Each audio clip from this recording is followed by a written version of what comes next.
Sorry, I had to clear my throat. Okay, guys, so I'm effing back. I didn't even really remember when this show was going to come out. I knew it was coming out in June, right? Which is now. I opened my Hulu, obviously to watch House MD. You know me, right? To rot my brain for 5 more hours watching House. And then I see the bear, and I go, wait a minute, I'm the bear girl. So I have to do another video on the bear. So what I think I'm going to do is I'm going to do a bunch of videos, maybe review 2 episodes at a time. We're just going to kind of review it. So the first episode opens a lot like, and I have it out with me right now. I'm just going to kind of go through it live. So it starts off with this beautiful flashback to Carm and his older brother, Mikey. And I'm really glad that hopefully they incorporate more flashbacks because truth be known, we don't really know that much about Mikey, which I've already said. So if you haven't seen the show, there's going to be spoilers. This is going to be just me reviewing the episodes, kind of 2 by 2. So they're having a convo, whatever. Mikey kind of makes fun of Carmi for wanting to open a restaurant, but Carmi reinforces and insists that he can do it, that he's capable. And I think this is great seeing it from him, that Carmi is sure about himself, because a lot of the times I've realized watching season 4, he's very self-deprecating. And I don't like to see that from him or anyone. So, yeah. So basically he just tells Mikey, dude, I know how I can do this. I can do a restaurant. And we can infer that Mikey already is running the original beef at this time. So then fast forward a little bit, and what I was looking for in this season compared to season 3, because we all know I didn't really like season 3, most people didn't, is that season 3 was too slow. So I'm looking for sort of the fast pace of season 1, just without the chaos, because obviously our characters have evolved from that, right? They are changing, they're growing.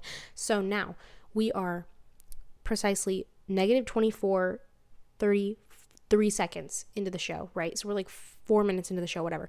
So Carmi has fallen asleep, and we notice he has a review about the bear, right? Because we know they just opened. So another thing I like about this show, there are no crazy time jumps. We leave off where we left off. Okay, so Carm wakes up. He's watching Groundhog's Day. That's what he fell asleep to. I'm like, okay, great visual storytelling, right? Like you can't get to tomorrow. So they did spell it out for us, but I really like the visual storytelling of us seeing Bill Murray from Groundhog's Day, and that to display that this is how Carmi feels, that this is his mindset, that he's sort of locked in, like he's not moving forward, he can't catapult himself, that he's just stuck in this rut. And we already know that from season 3.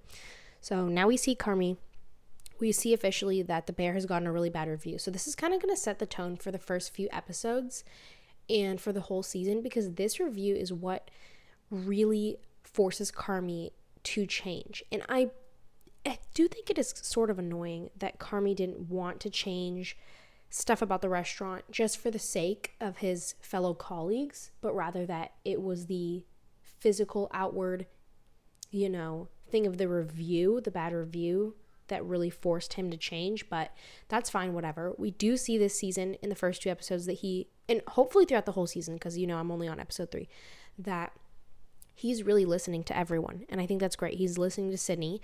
Another thing I'm going to get into in episode 2, he really starts to let Sydney take the reins, and I love this. Unfortunately, we're not seeing too much Sid Carmi. You can call me delusional. I don't care.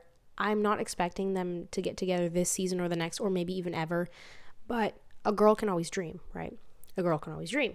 Okay, so we see Carmi go into the kitchen. It's just kind of slow shots of him, whatever. Oh, wait, actually I didn't notice this. Okay, so at negative 21 minutes in season 4, episode 1, Carmi does the little sign language, I'm here for you. I'm sorry. Whatever, the little circle on his chest thing. I didn't even notice that the first time around. He does that to Sydney. So that is a really great callback to the first 3 seasons. Okay, so Sydney walks in. She kind of tells him in a long-winded way. She's like, Carmi, like, I can't with this anymore. Like, you're doing too much, right? That's what she says to him. And he's like, I know. Because he always says that. Whenever people give him flack or whatever, he always says, I know, I messed up, I'm sorry. So he's good at that. But it's like, okay, dude, we need you to kind of do something about it, right? And that's what Sydney sort of says. She says the chaos menu was not a good idea. Like, that's why we got the bad review, right? So then, let me just continue. We get some nice, really great soundtrack this season. Not any specific songs that stood out to me, but really great soundtrack overall. A song that stood out to me earlier on in the seasons was by REM. I don't remember what it was called. I'll find it later, but really great song. Okay, so we have some great shots of Chicago, which is also what the show's known for. So then we're getting a little halfway through the episode. We see Richie's talking to his ex-wife, the mother of his daughter, and she's getting married to that really hot guy from the Virgin Suicides, whose name I can't remember. But yeah, she's getting married to him. I don't know. I don't have anything to say about that. Other than that, we know that Richie doesn't really want to go to the wedding because it's still kind of an open wound. Okay, so then we see Sugar and her man, whatever. I don't care.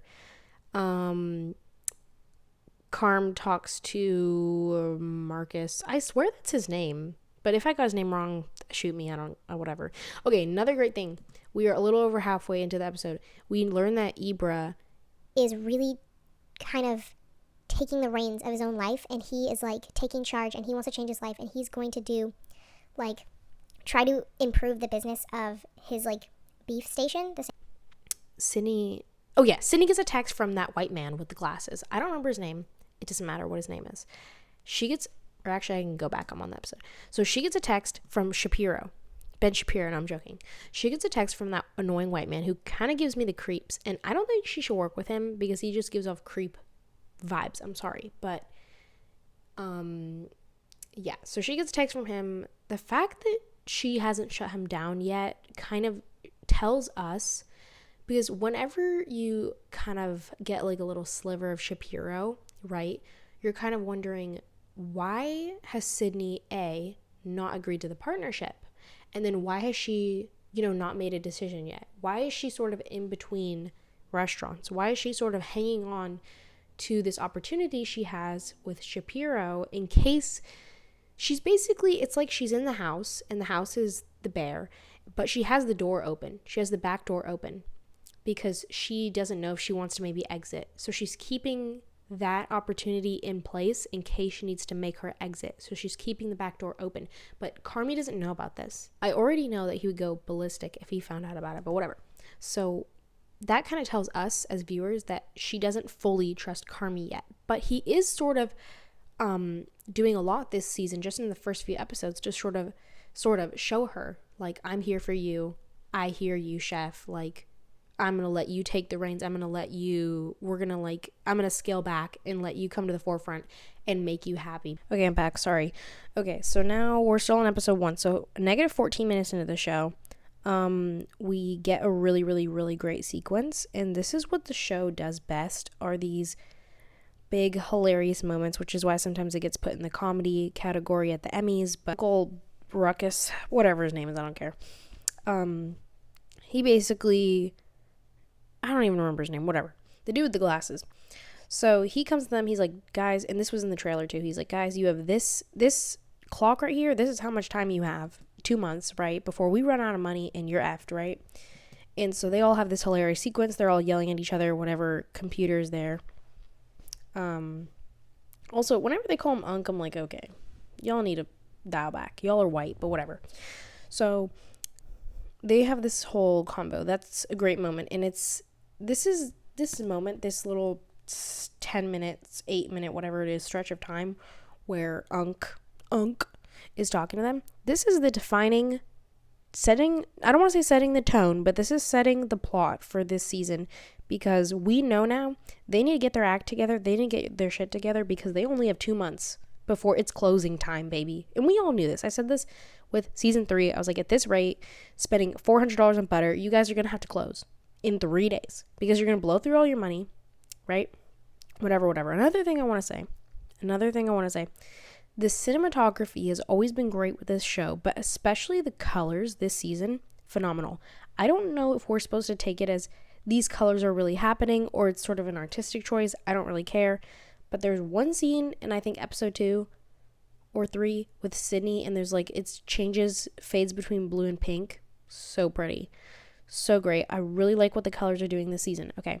Oh, yes. So this is what I want to talk about. At the end of this sequence, Richie is like, guys, I won't hire any more employees. They're like, what do you mean any more? And then he's like, I have and they're like, who did you hire? And he's like, the non-negotiables.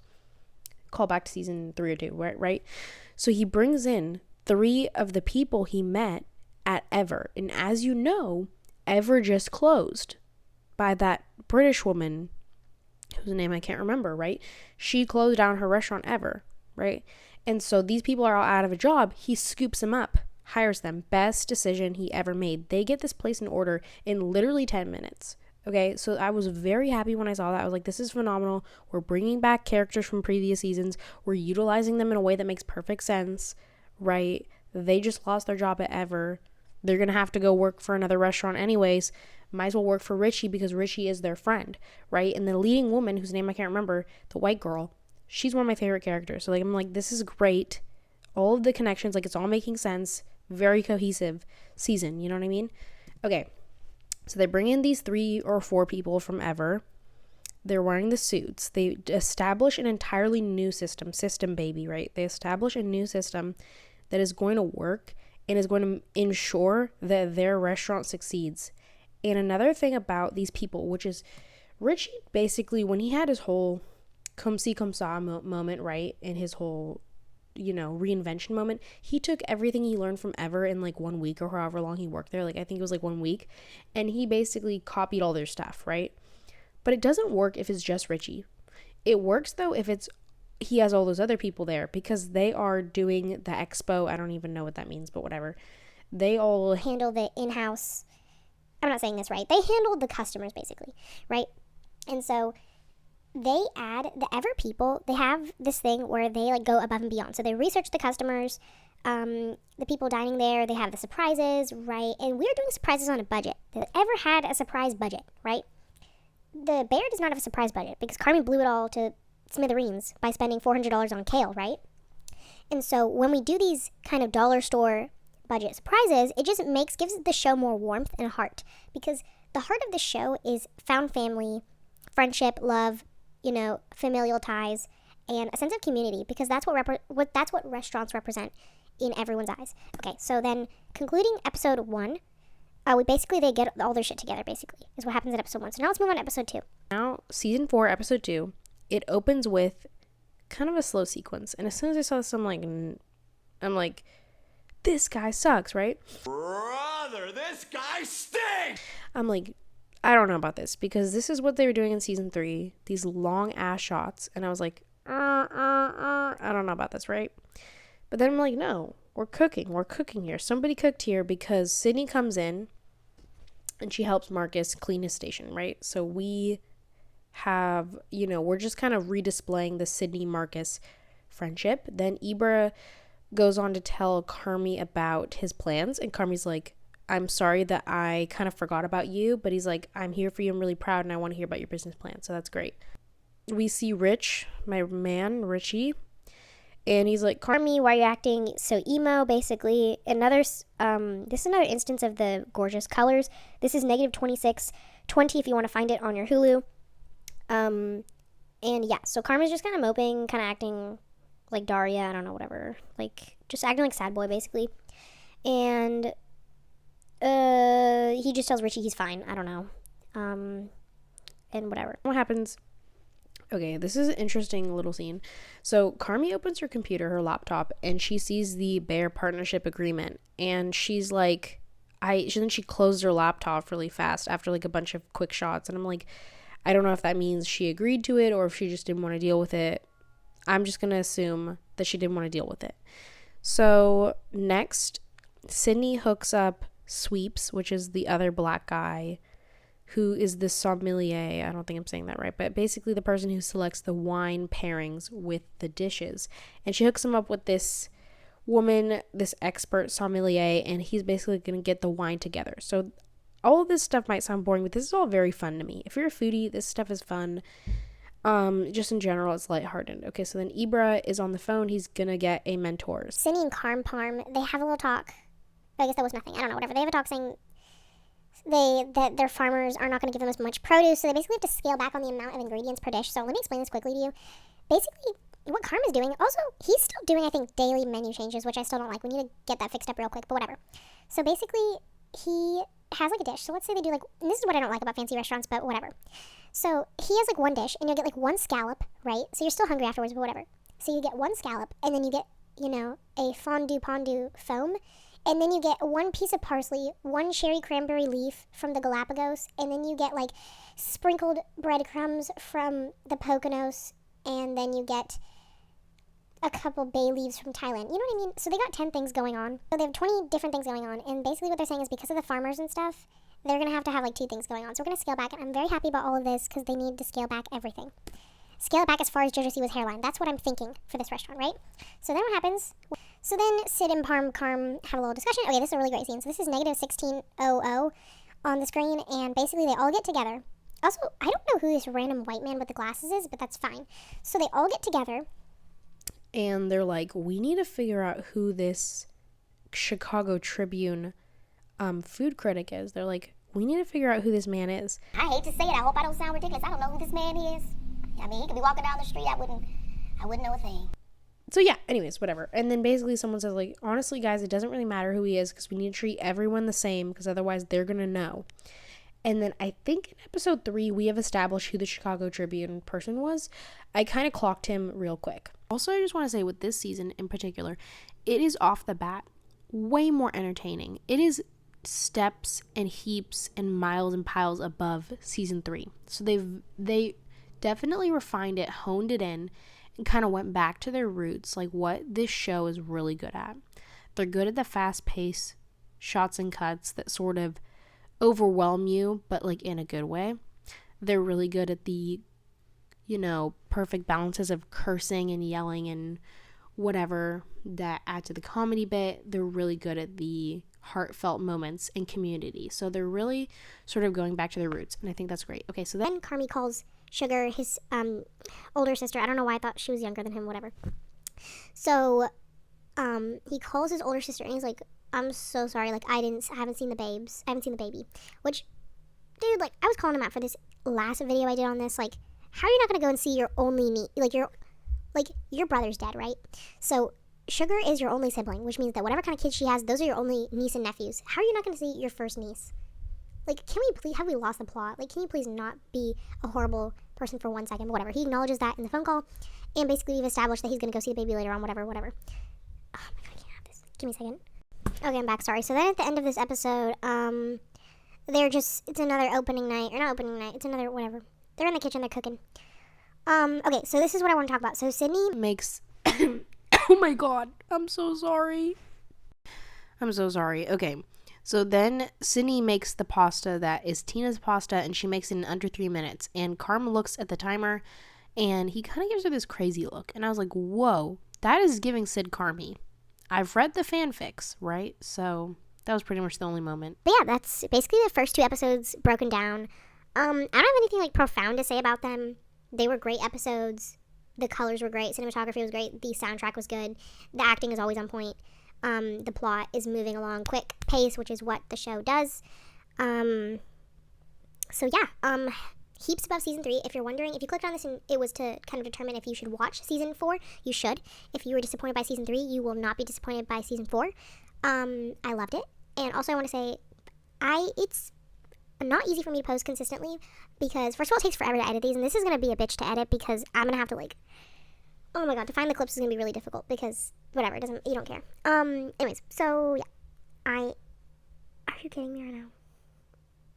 I am an elite employee right now. I am a working gal, and so with that, you're going to get a video, they will pop up like magic. It will just kind of appear in the zeitgeist. So yeah, that was the first 2 episodes. Let me know if you want me to keep reviewing the rest of the season.